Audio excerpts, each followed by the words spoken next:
Welcome back to SoulBack. This is the R&B podcast. Kyle Hmm. here, back with Ed. Tom can't join us today because this was rather a last minute thing. And once you have a child, last minute things don't really pan out all that much. Yeah, you got to get with those daddy duties, dog. So I understand that. Shout out to Tom and the fam. He's doing the thing, enjoying the nice summer weather in New York. I'm sure it's like hot and rats running around or whatever else y'all got doing. So stay warm out there, players.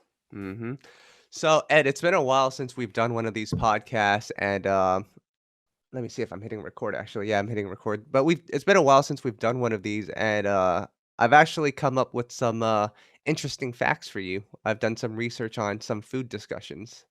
Oh boy, the chicken combo this early? Well, Uh, hit your boy with it. oh no, today is the tuna combo. Tuna combo? All right. I got to hear this one. You've like gotten healthy on me. So apparently at Subway they serve a tuna sub, which is actually really good.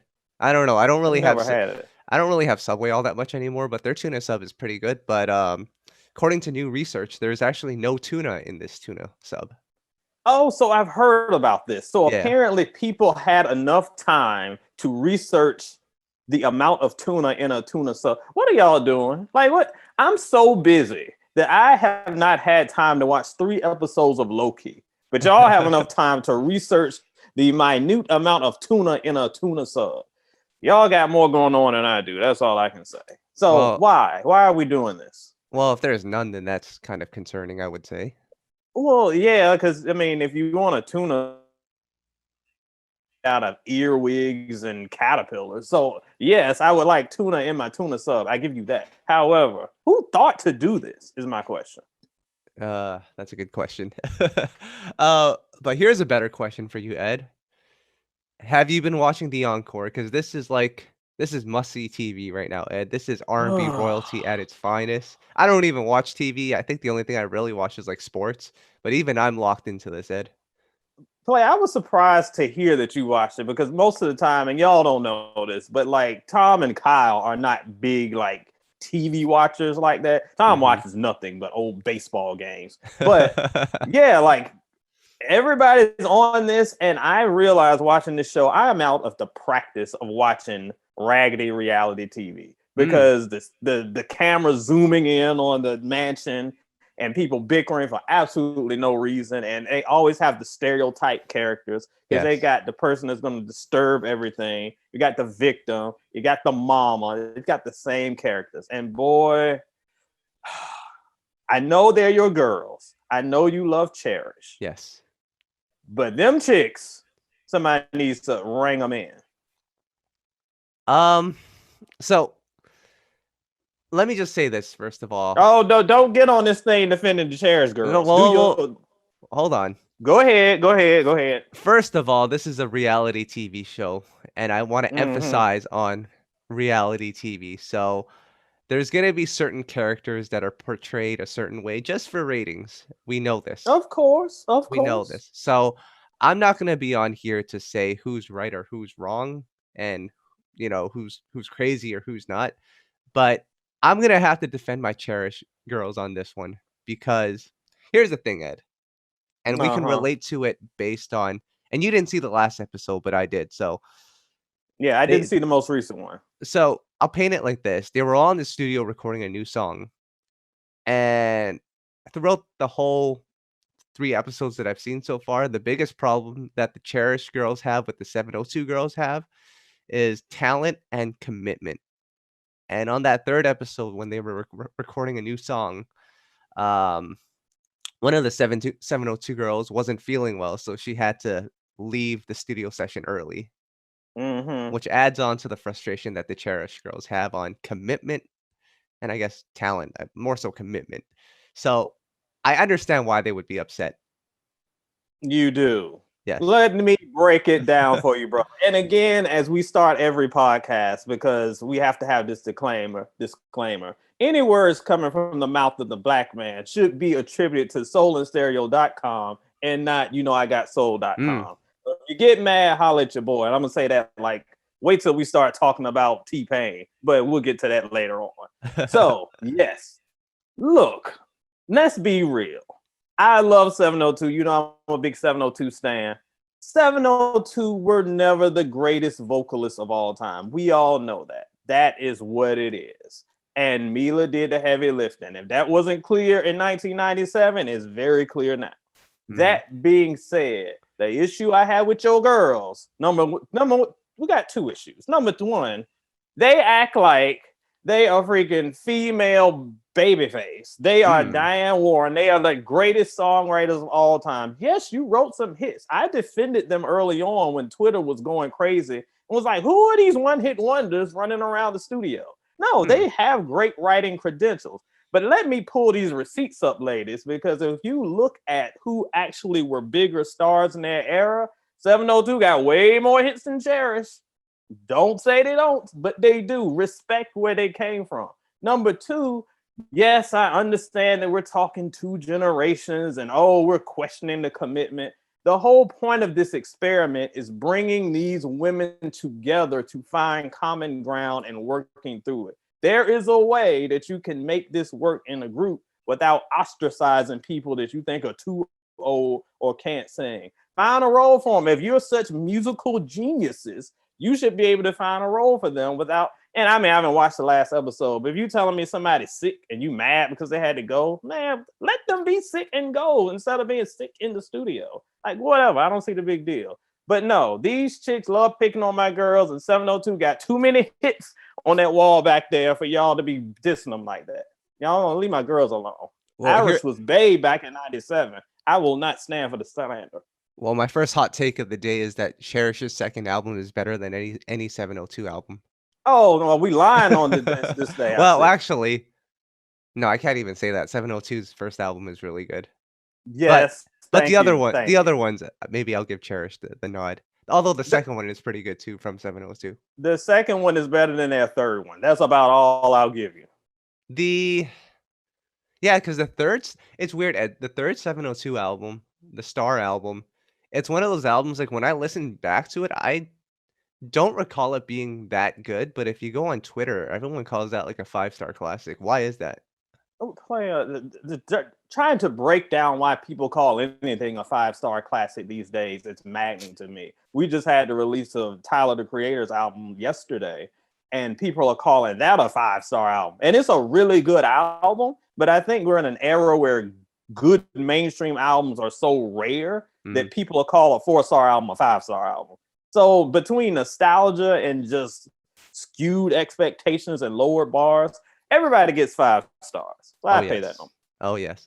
Um, Let me ask you this about this TV show, Ed, because oftentimes when artists do these type of reality shows, they're thinking long run. How is this gonna benefit their career in the long run? Of course, there's gonna be an EP Mm-hmm. that comes out with this, which is great for all of them because they'll have an opportunity to release music on a major platform again. But in the long run, based on how their character is being portrayed right now, can you think of one artist on there that will benefit from this long term? Because like, I'm glad that they're highlighting Cherish's work behind the scenes, but that might be overshadowed by, just, I guess, their attitude on screen right now, and Correct.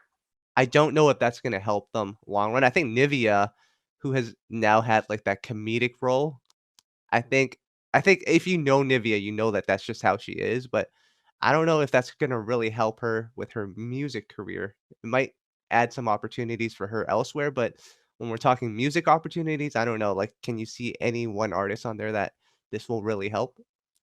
Well, I mean, it's too early to say. We're 2 episodes. Well, I'm 2 episodes in. I'll watch the third one later today. But it's a little early to say, but you're right. The breakout star obviously is Nivea. And while I'm not saying that she's going to turn into Cardi B overnight, this is still going to be an opportunity if she capitalizes on it well to elevate her career. That's why they do these reality shows. Like, it's an opportunity to feed on nostalgia, which we all have. If you are listening to this podcast or watching us live, you Mhm. have that same nostalgia. You want to know what's up with your old faves. So that's an audience is bringing in. And if you can show them that, hey, I'm still as cool and talented as crazy as I was at the laundromat in 2003, Mm. then cool. That's going to help elevate. So yeah, that's an opportunity. And as I've said before, look at the Tamars, the Cardi B's, all of these artists that we've seen in the past 10, 15 years that have blown up out of, I wouldn't say out of nowhere, but they blew up because they created a fan base on a reality show, and then that elevated them. Because without that fan base, y'all would not be Bodak Yellowing nowhere. That she would just be another rapper. Like, just be real. That persona was created. We got a huge fan base, and then we support it. I don't blame any of them for doing the show.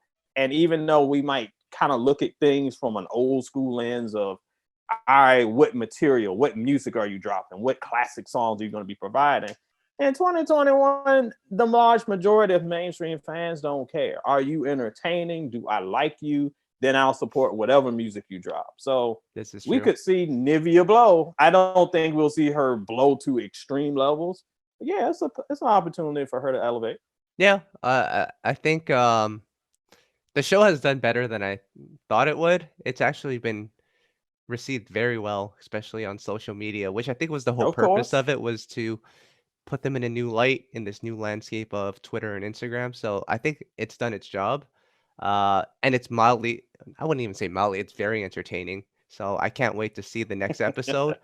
And you haven't seen episode 3 yet, but there's actually like snippets of music that they recorded, and it actually sounds good, Ed. It actually I'm sounds not good. surprised. Everybody's like, oh, this is going to be terrible. People can't sing.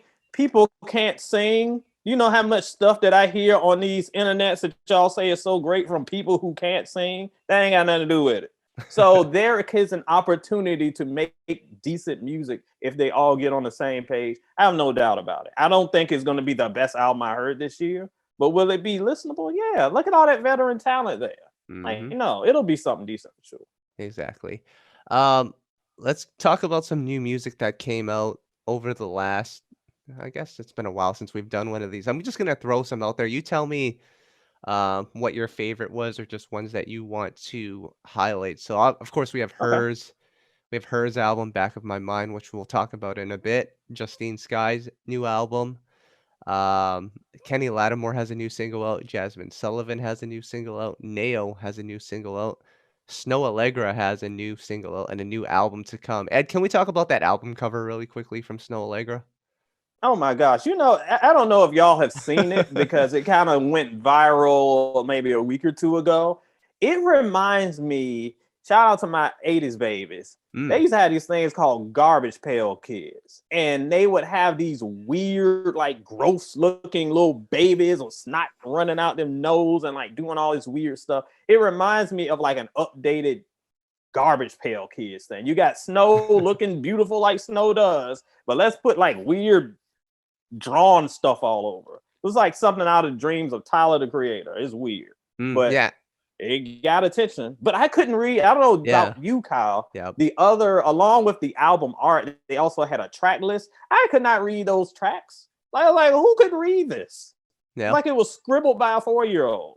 Shout out to my girl because I know the album's gonna be great, and her song "Lost You" is one of my favorites. The It's a ones you great mentioned. song. Yep, I couldn't even read that album cover. yeah.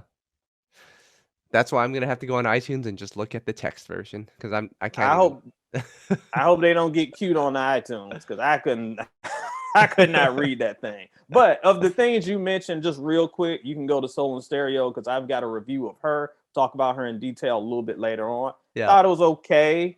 Quite honestly, I was expecting a little bit more, but we'll get into that a little later on. But Mhm. it's just long. It's a Yeah. lot going on there.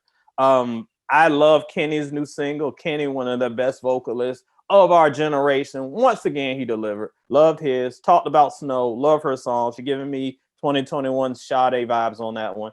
That one's great. What else did you mention? Oh, Mm, Justine. yep. Justine's album is one. Don't miss that one. Exclusively produced by Timbaland. Yep. I thought that was another one that was a solid project. It had some really good highs. Some of it's a little too trendy for your boy, a little too vibey, a little too moody. I think if she spent more time leaning on some of those more, and I wouldn't even call it upbeat, but there's some Timbaland tracks that can be very dark, but very energetic Yeah. and interesting to your ear. And there are a few of those there. If she leaned more on that and less on the typical vibey, weekendy type stuff that we always get, I Yeah. think the project would have been a little bit more unique. Yeah, but good to see Justine still out here working. She had a Justin Yeah, Timberlake feature on the album, which, Justin doesn't really do a lot of features these days, so that was pretty cool. yeah. This Her album, Ed, and I'm gonna start off by saying Her is my favorite new artist. I've said it since You have the debut EP came out in, like, 2000 and was it 17, Ed? It's been so long. 17 or 6, Yeah, might have been 17. I think it was 17, but she's my favorite new artist, and I'll say that again and again. What I found interesting about this album, and I do like songs on there, but what I found interesting about it is that it kinda speaks to what albums are in 2021, and we've done Chris Brown album reviews, we've done all of that, so to us, it's nothing new, but I think there is a difference between Chris Brown putting out an album and Her putting out an album, being that Chris Brown is so influenced by hip hop at this point, that he's Mhm. pretty much like a hip hop singer.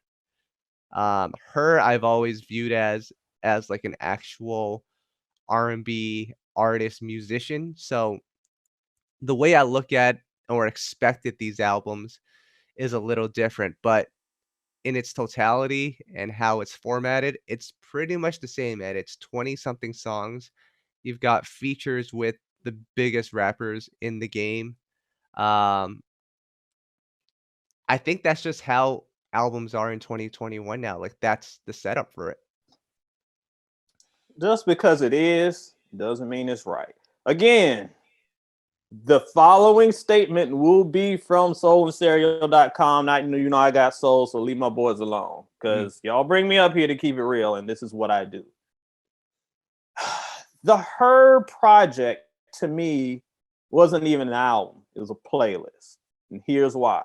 An album is a tight, cohesive body of work. It can be 20 songs. Like, I mean, there have been long albums, but a cohesive body of work that flows and tells some sort of story. I am a writer. I am a storyteller by trade. I like stories in my music. And I feel like a great album. Look at all the great albums. All the great albums all are one long, continuous, self contained story. In the era of streaming, you don't have to do that because we've taught audiences. We had this conversation in Soul and Stereo Cypher on Facebook, and I got to get my Cypher plug. Go join us there. This mindset where we have artists that basically drop 20 plus songs, and fans, younger fans, have been trained. Well, old heads like me are like, man, that's too much. Younger fans are like, I don't care. Give me Mhm. all the songs. I'll pick out the songs and make my own album. Yep. If I gotta do your work for you, that's not a good album. I'm not giving you a score because I had to create my own album on the side. I'm Yep. judging what you gave us. So what we got was a collection of her tracks that she's recorded over the past couple years. Some of them are good, some of them are mediocre. And that's what brings down the collection as a whole when you could easily select the best 12 songs Yep. and that would have been a self-contained strong album. That's my frustration, and that's kind of my frustration as a music fan and as a reviewer. I wanted people, oh, you're so stingy, you don't give any 5 stars. I want to give 5 stars because I Mhm. want to be able to have a project that I love and enjoy that much. Yeah. We ain't getting it, and I'm not just doing it just to say that we're doing it. And under this new system, I don't see it happening. And as you mentioned earlier, I feel like this is intentional because you put a bunch of songs out, you have something that artists can pick and choose from that can land on these self-generated playlists that Yep. Spotify and everybody else loves to generate. You put random artists like Lil Baby up there that don't make sense for the song, Mhm. but when Lil Baby stands are searching for the newest songs and see him up there, oh, they're gonna click on it. They Yep. want to hear a new Lil Baby. Her, who cares? But that's a stream. So it's a strategy behind all of this to boost numbers and boost streams and get on the charts. Right. But as a collective body of work, we're losing the art. Well, that leads to the bigger question here, Ed. If the intent of these artists is to put out a playlist and have you customize it to your liking, because that's what I did with this Her album.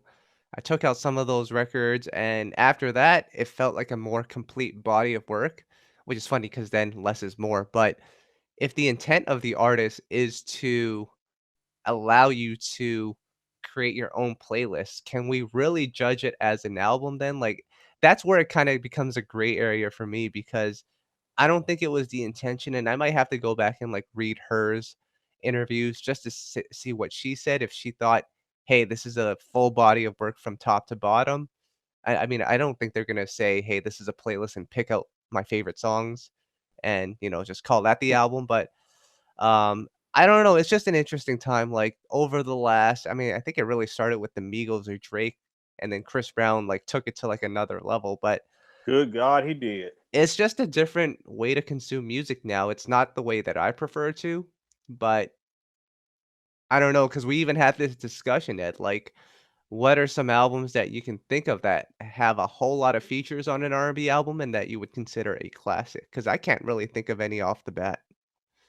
I mean, there's a lot to break down there. I'll start with the albums that have a bunch of features. Like, it's looking back, most of the albums that I consider my favorite or the best Yeah. don't have a lot of features. I have no problem with features. I'm not gonna get on this J. Cole, no features, make an album great. Like, if the album trash, album trash. It doesn't matter who's on it. So that's whatever. But I don't mind features, but there are albums that work to have a lot of features. I'm in the minority. I like SWV's third album. They don't even like their third album. That Mhm. one has a ton of features. And a lot of people don't like it. I thought most of them worked. Not all of them. I thought most of them worked. Right. So yeah, it can be a thing that works. But going back to what creates and what is an album in 2021, Yeah. I remember when Drake came out with that, what was that thing? More Life. He Yeah. didn't even call that an album. He called it a playlist. And ironically, I thought that was one of his better projects in the Mm. past 2 years. It actually was decent. But I think we might get to a point where we step away from calling some things albums because no one really cares. On this and Soul and Stereo, I just did a review, a album ranking of Foxy Brown. Shout out Right. to Foxy. We don't talk about her enough. And the one of the albums I mentioned came out in 2008. Brooklyn's Don Diva is one of the first things I covered on the site. Yep. I got so much hate because when it came out, it was pushed as an album. I Mhm. did not like it. And people said, "Oh, that's not a real album. That's a mixtape. You should judge it by a different criteria." Mm. And I got so annoyed that because of that, I stopped reviewing mixtapes and EPs. And when I did my album of the year list, I stopped including. Now, fast forward to like 2017 or so, around the time Her came out, when EPs and mixtapes and albums and playlists all get mushed together Yeah. because fans can't tell any difference. Then I was just like, I'll just bring them all back because no one seems to care anymore. So we're used to defining things by an EP is a set of songs, is only X amount of minutes long, and an album is this, and a playlist is that. The general consumer has not been educated on what is the difference. Yep. So nobody cares, and we just get these just dumps of songs and material, and then bringing in visual albums. That's another thing.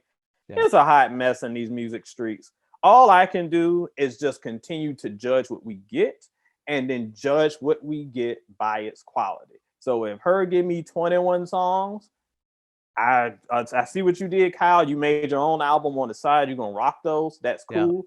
I'm not gonna judge Kyle's album. I'm gonna judge what we got. So what you got, if you don't like my star rating, tell her to do better next time. That's all I can tell you.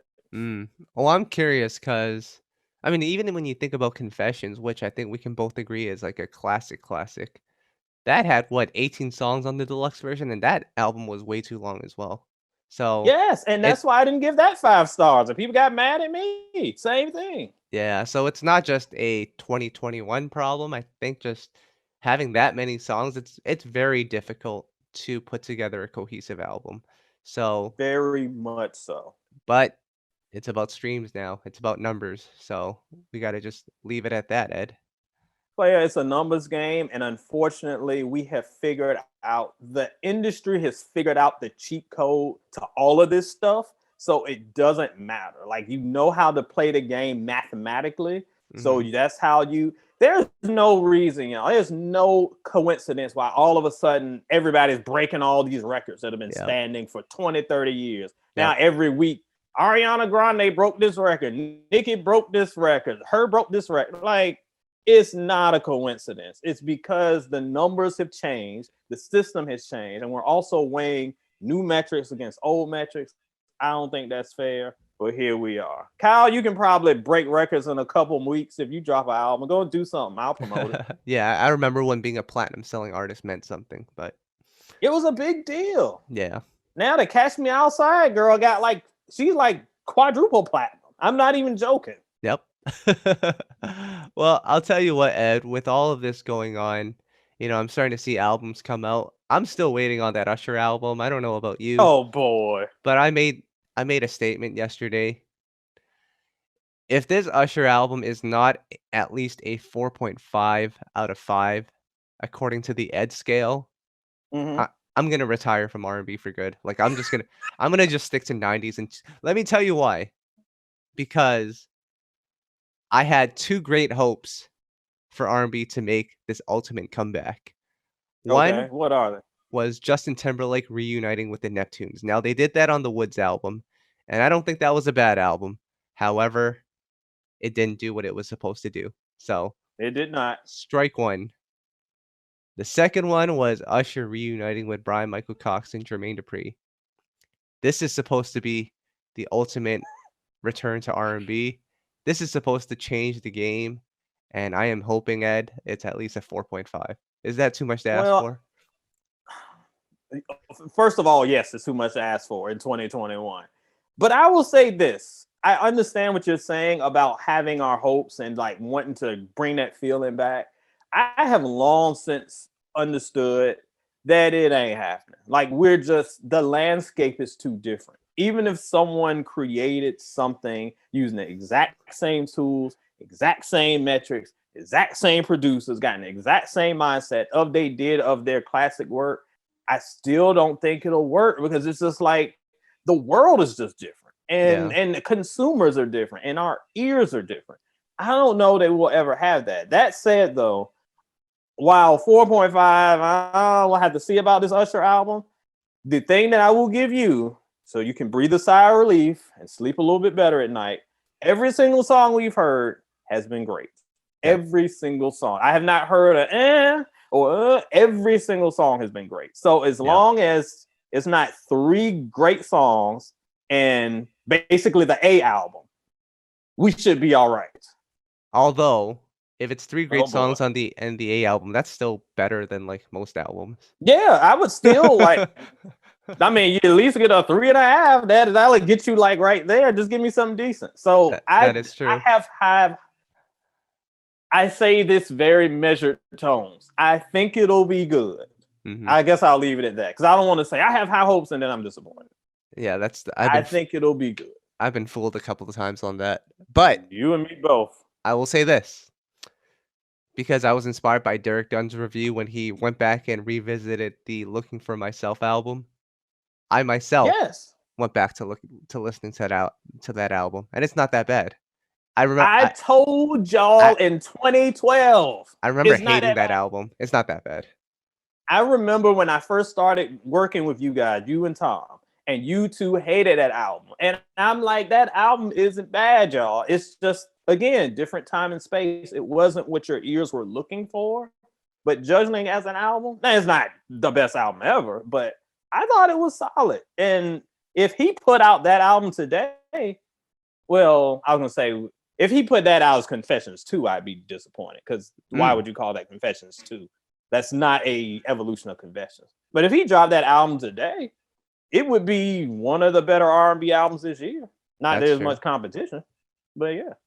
Yeah, can't wait for that album. I think it should be coming soon, but we'll see. How long have we been saying this, Kyle? Yeah, it's been about 2 years. We're still waiting though. Exactly. We're still holding out. Ed, speaking of Usher, Oh uh, boy. let me paint the picture for you according to what Teddy Payne had to say about this. Please. And first of all, I don't even know if this story is like 100% true because it just doesn't seem believable. But this is how T-Pain told this story. He was sleeping on the plane. He was woken up by one of the employees that was on the plane that said, "Sorry to bother you, but Usher wants to talk to you. So T-Pain goes and talks to Usher and asks how Usher's doing. Usher says, "I'm good." But then T-Pain notices that Usher has like a look of concern on his face. So T-Pain says, "What's wrong?" And Usher, with really nothing else to say, says, "Do you realize you ruined R&B? You realize that you ruined music?" And then T-Pain got very upset and had to self-reflect. And that was like 8 years ago when Usher was doing like techno music. So I find that kind of funny. But Yeah. um I thought that was just first of all, I don't even know if that's how the story exactly went because it just seems random that Usher would tell an employee to go wake up T-Pain for him to tell T-Pain that he ruined music. But what can you do? Player, I could spend 3 hours on this topic. Yes. Shout out my man Theo, because he know I'm about to go in, because I've been fussing about this one. For the last time, well, maybe not for the last time, the comments that you're about to hear are from Edward T. Bowser of soulandstereo.com. Leave Kyle alone. You Oh got boy. beef, come to my DMs, because I'm going off. I don't even know where to start because this issue is so large. First of all, to your point, I also think the story is stupid. Why on earth would T-Pain be asleep? Usher sends someone to summon him to me. And then he Mm. comes to me and he's like, "How are you doing?" You ruined music. Like, it doesn't make sense. It sounds like a bad Netflix movie. Like, it just doesn't make sense. I think it has However, that. I think there's probably more to this conversation than just that. I guarantee you there is. I think they probably had a conversation about their music, and there had to be something. I refuse to believe that Usher would just randomly go up to T-Pain and say, "You ruin music." Right. It doesn't make any sense. And of No. course, Twitter can't wait to make somebody the bad guy. Yeah. So they've been destroying him all week. But oh boy, let me kind of frame this because the conversation has been over the past few days. Did T-Pain destroy R&B? Did T-Pain destroy music? Mhm. The simple answer to that, T-Pain did not Nope. I destroy agree. music. I agree. However, T-Pain is patient zero for all of the mess we are dealing with right now. I absolutely stand by that. And I know that people who grew up in the mid 2000s can't handle it because of nostalgia, because, Mhm. oh, that was my song in 7th grade. Oh, he's a genius. Oh, this and that. Oh, you know, he can really sing for real. Just look at things not from a biased perspective, but from a historical perspective. The time when music, R&B specifically, began its decline was what, Kyle? Late 2000s. Sure. When did T-Pain start popping? Yeah, Late 2000s. And again, it's not T-Pain's fault. I will break down really quickly what happened. In the mid 2000s, T-Pain was able to create, and again, man, I could go all day because yep. we compare it to Roger Troutman. Roger Troutman used a talk box. That's different than what It's T-Pain different. did. Yeah. So what he did was use this device that allowed him to have a different presentation in music. Yeah. And at the time, it was innovative. It ain't new. He ain't invented, but it was innovative. And it Yeah. was innovative in a way that other big artists picked up on it. Yeah. He did his thing. Lil Wayne, who was the biggest rap star at the time, picked up on it, incorporated in his music. Yep. Kanye West, who decided he wanted to make a sad man R&B album, didn't have the vocal ability to do so, was like, okay, I'm going to use this. He used this. From T-Pain to Lil Wayne to the 808s album, that led us into the 2010s, where not only music began to change, we had a new generation of fans who came on board. And to them, this isn't like a gimmick or like a subgenre. This is Yep. what music's supposed to sound like. Mm. So they don't know. They don't know that like vocals from R&B artists where you have a feature on the song. They're like, oh, you don't need that because Kanye, who I love, he just sings his own song. It doesn't matter that he can't sing. He just makes it sound good. So the metrics change. This also happens at the beginning of the social media era. When did Twitter pop? In the early 2000s. Yeah. So now you have these new voices who are proclaiming this sound to be the best thing ever because they have control of the biggest media kind of like conversation piece. This ain't Black Planet or what we had in 2000. Kyle, I told you if you had this in 2002, y'all would have made B2K Jodeci because you had the audience, but you didn't have the historical perspective to compare to the past. So we've got autotune being used as this tool. We've got hip hop as it becomes the biggest genre in the world, starting to lean on this instead of why could I pay for an R&B singer? I can just do it myself. And you've got audiences who aren't going to be like, oh, well, he can't sing because they don't have that frame of reference. So boom, you got that. Meanwhile, poor R&B is trying to stay relevant in this time. And they're struggling because playlists and the industry is starting to create a template. Like we talked a little bit earlier about these long tail albums. They're starting to create a template for artists who can use auto-tune to less and less degrees of compatibility because some of them starting to sound terrible.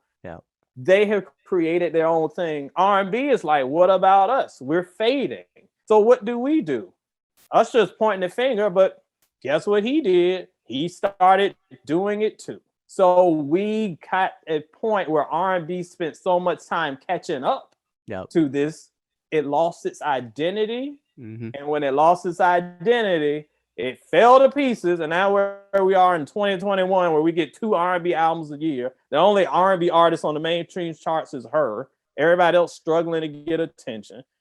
That's all because of what started with auto-tune. Is it T-Pain? T-Pain did not come in looking to create this mess, but his tool was co-opted by an industry who was able to create a whole template where talent was not needed. That, my friend, is what happened. And yes, it started with T-Pain. I'm sorry for your fate. Well, I'll say this. As a result of T-Pain's usage of autotune, we now have people that think that Future is an R&B artist. Yes, that's the point. Because again, we have created a generation who doesn't know. It's so funny to me.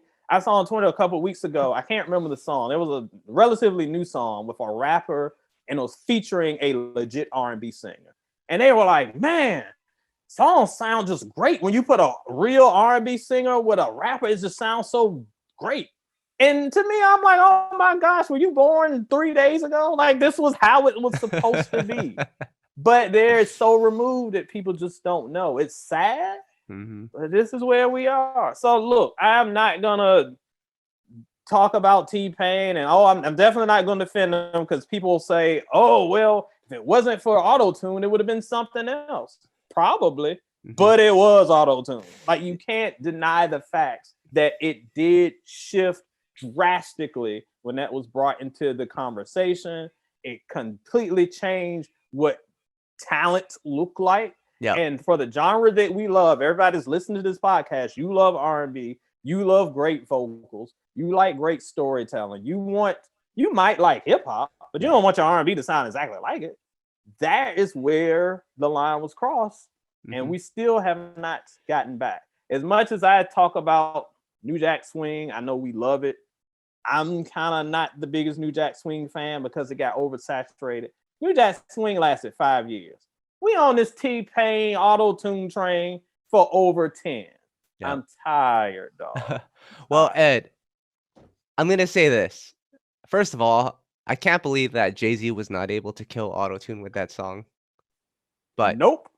That to me actually like blows my mind that not even Jay-Z could stop it. But I'm going to give T-Pain some credit because I don't want this to get lost in the conversation. At no point are we saying that T-Pain is not talented. Ed, go watch that Tiny Desk video. I know you have already. Player, y'all, and put it in my mentions a million times. Yes, and I'm not saying that he is not talented in that sense, Yeah. because yeah, he definitely is. But he's a gimmick, and he used the gimmick Yeah. to become famous. Without it, if he was just regular singer T-Pain, we would not have this conversation. Would he have hits? Would he Yeah. have been successful to a level? Yeah. But no, y'all would not be going crazy over him like you are right now. Yes. Absolutely not. So I will say, like, we know that he's talented and he writes catchy hooks. Like, and I think the early beginnings of T-Pain, like, I don't think it was the worst thing in the world. He did write some really catchy songs like that Chris Brown record, Kiss Kiss. That was a number one hit. It's not my favorite Chris Brown Don't record, but remind me. but I will acknowledge that at that time, for that time period, it was a good song.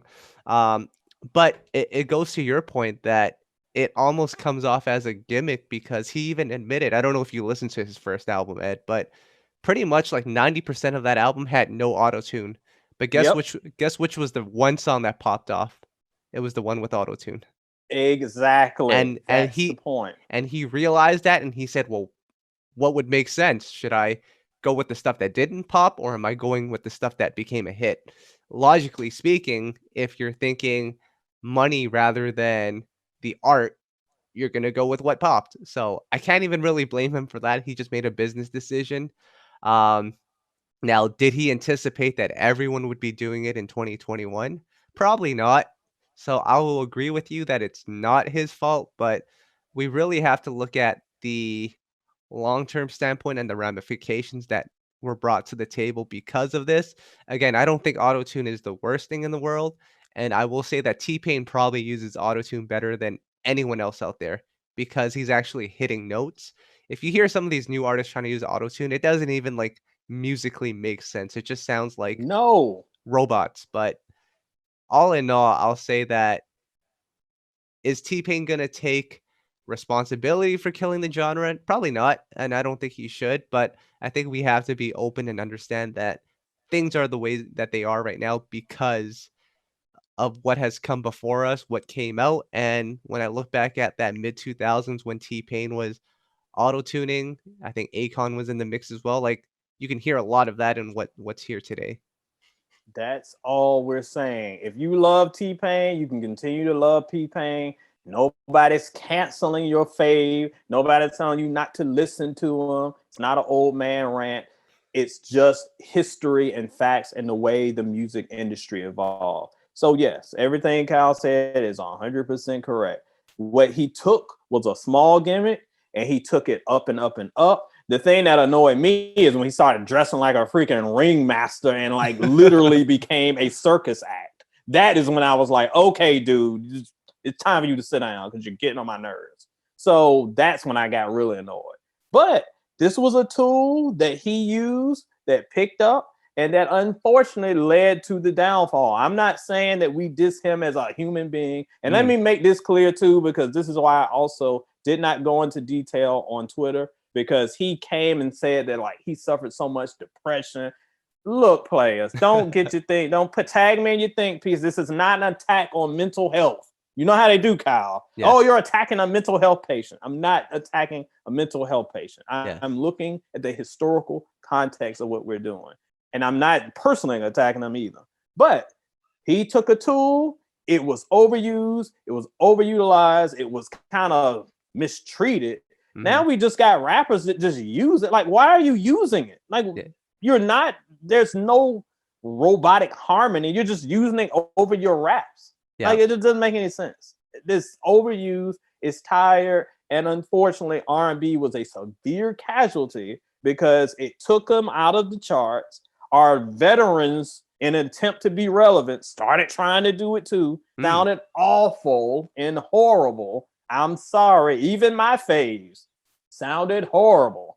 mm, Trying to keep up with the Joneses, and we still haven't recovered. Now we have to basically retrain an audience of music listeners to be like, hey, good vocals are a good thing. That's why we had so much hope for her, because her had the ear of younger audiences.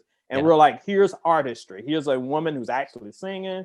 She can play her instruments. yep, She's doing the thing. That's why we were so, well, personally, I was a little disappointed in her album because I thought it was an opportunity to really appeal to a new generation. That didn't quite happen. Maybe we can see that going forward because Lord knows we need it. Mm. Well, I'll tell you what. I'd rather be T-Pain than Justin Timberlake right now. It seems like Oh my gosh. anything he says on social media and he just gets killed for. Player, I need my boy JT to just never talk again. And Yes. I never, because like they are never gonna be on your side, dog. Just never talk. Yeah. It's funny how it is. Like about 10 years ago, he was invincible. And now Yes, there was a time where he was the hero and Britney was the villain because yes. Britney cheated on him. But now, yo, you can't even mention him. He's another one you can't mention. This is true. Ed, I think we're done with this week's conversations, but I really want to touch on this because we like to give you love letters. Oh boy, yes, it's been a while. And I'm trying to think. Let's go with the Nivea record, Don't Mess With My Man. Yes, let's do that. Because that chorus is very violent. Yes, it's like why are you condoning this? Yes. Can you imagine? Well, go ahead. Well, I was gonna say, don't mess with my man, or I'm gonna be the one to bring it to you. Damn. If only I was 20 something again, I would be doing the same thing.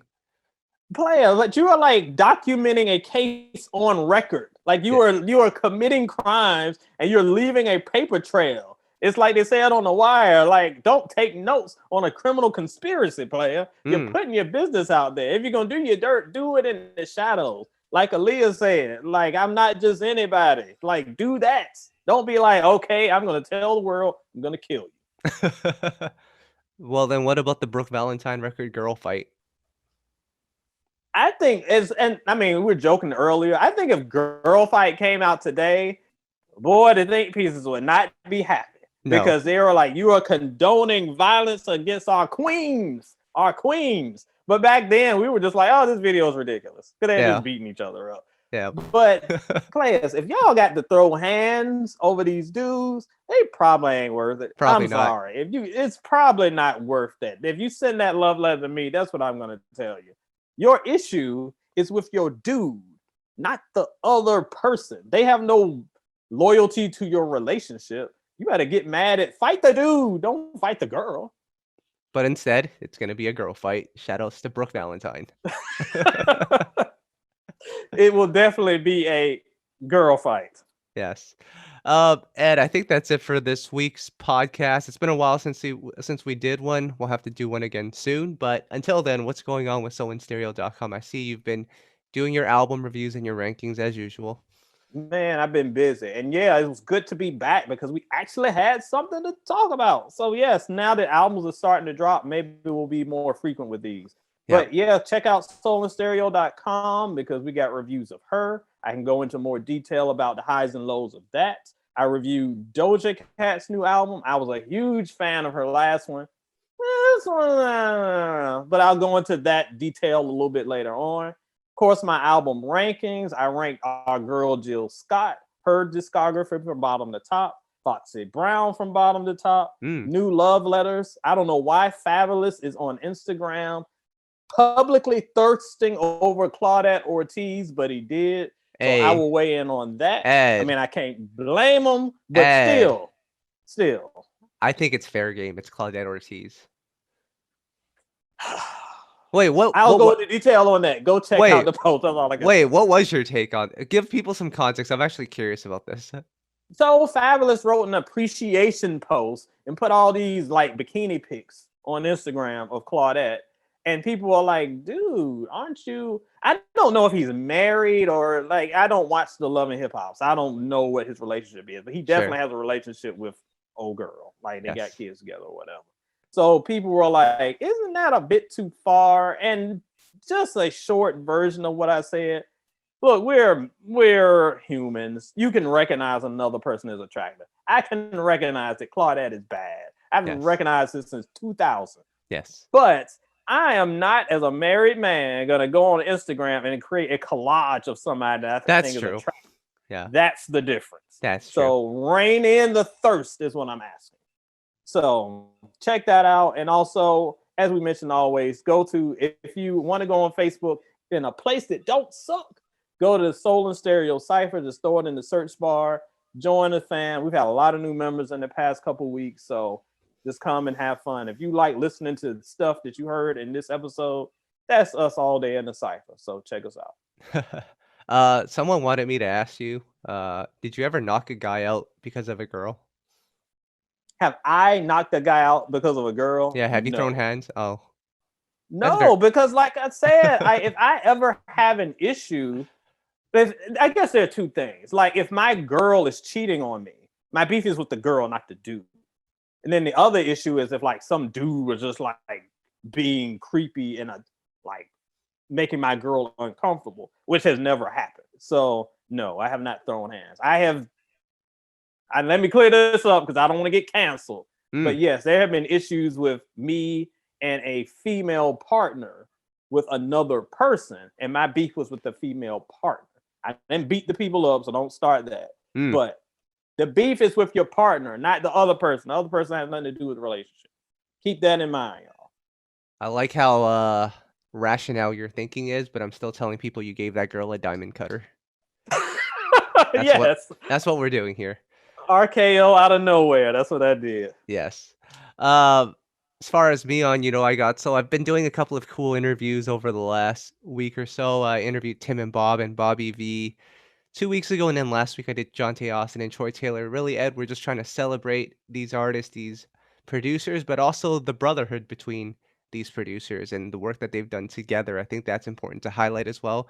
And we're just trying to find new ways to tell old stories. So doing what we can to keep R&B alive, if you will. But I think that's it for this weekend. Well, let me shout you out for those Instagram. I love those Instagram kind of dual interviews because it's a good way to get more background and perspective on these artists that we know. And it just show that, it ain't all competition, y'all. Like if you look at social media, it's like everything is a versus and who's going to win and who's better and who. Like these artists, there is a brotherhood, there's a sisterhood. They're just fans of music, making music. So shout out to my boys for continuing that narrative.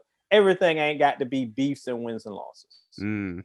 Actually, I wanted to bring this up too. When I interviewed Troy Taylor and Jonte Austin, they were the people behind Sweet Lady by Tyrese. They said that Tyrese did not like Sweet Lady at first because he felt it was talking and not singing.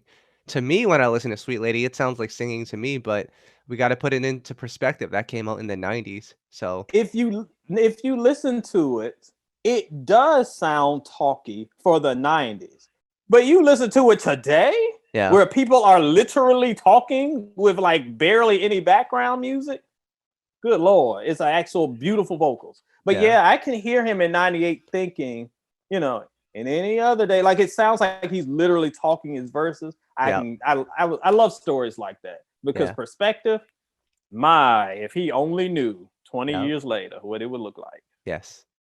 So I guess what we're trying to say is that music will evolve over time and just appreciate what's out right now. And Ed, even appreciate the stuff that's out right now. If I have to.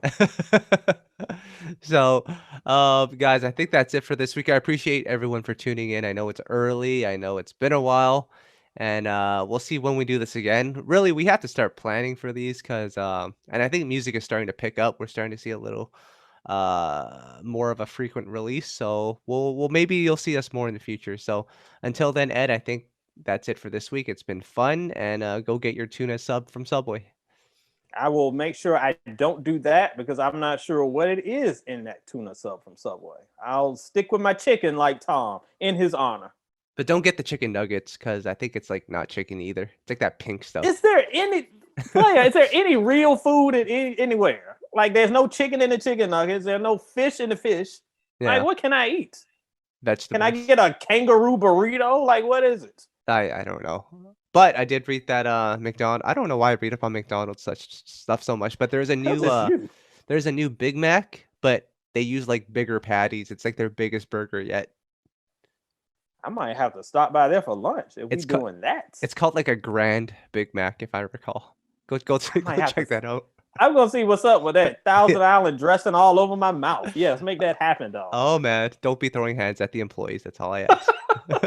I'll behave. All right. I think that's it for this week, and we'll be back again next week. So you guys take care, and we'll talk again soon.